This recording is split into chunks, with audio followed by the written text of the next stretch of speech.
ညာတို့ပေးစာသို့မဟုတ်ဖွင့်မပြောပြစ်ခဲ့သောတနင်္ဂနွေညရေ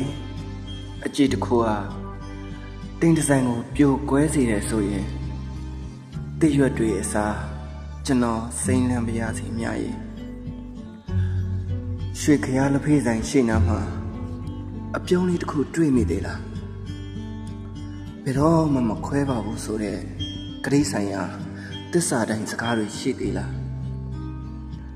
ဇေဒရာစင်မှာစုပြုံနေကြခိုးတွေပြောနေကြတာတော့ကိုအသက်ရှင်ဖို့ဆိုအသက်သိစေတဲ့လမ်းရှောက်ဆိုရှောက်ရမှာပဲတဲ့မြရဲ့ဘသူကယုံမာတဲ့လေဘသူကယုံမာတဲ့လေပေဆုပ်ဆုပ်လက်စုံမှာပန်းလှလှကလေးပွင့်နိုင်မယ်လို့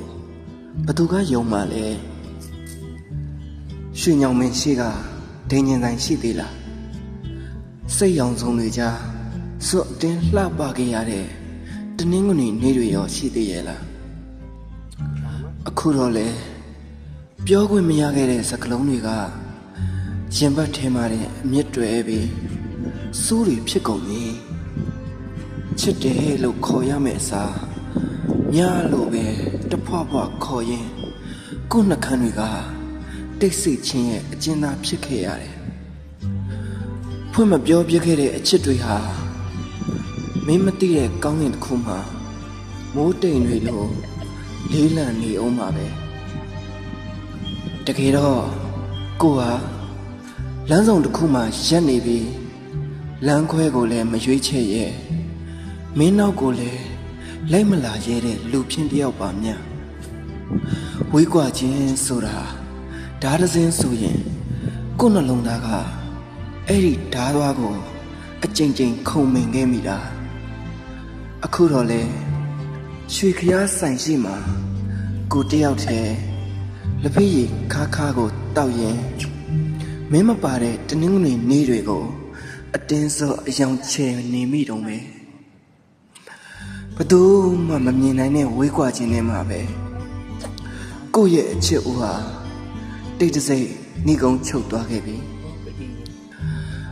ပေဆုပ်ဆုပ်လက်ထဲကပန်းကလေးဟာမင်းစီကိုမရောက်ခင်မှတဲ့လေလွင့်ပြောက်ကွယ်သွားခဲ့ပါပြီအများရဲ့တကယ်လို့အကြည့်တစ်ခုကတိမ်တွေကိုပြိုကွဲစေတယ်ဆိုရင်ငါရဲ့အလွမ်းအကြည့်တွေကြောင့်မင်းရှိနေတဲ့ကောင်းကင်မှာမိုးရီများရွာနေမလားယင်အနာဂတ်ဆိုတာကိုယ့်အတွက်တော့အတိတ်ပဲမရှိတဲ့စလုံးပေါင်းတစ်ခုပါပဲမင်းမရှိတဲ့မျိုးပြဟာအယောင်မိန်မိန်တက်ပြဟောင်းတစ်ချက်လိုဒရဇက်လဲပတ်နေအောင်ပါပဲမြကိုကတော့တိတ်ရွက်တွေအစားမင်းရဲ့အမှတ်တရတွေကြားမှာပဲထာဝရစိမ့်လန်းနေပါစေတော့တင်မို့ရှိ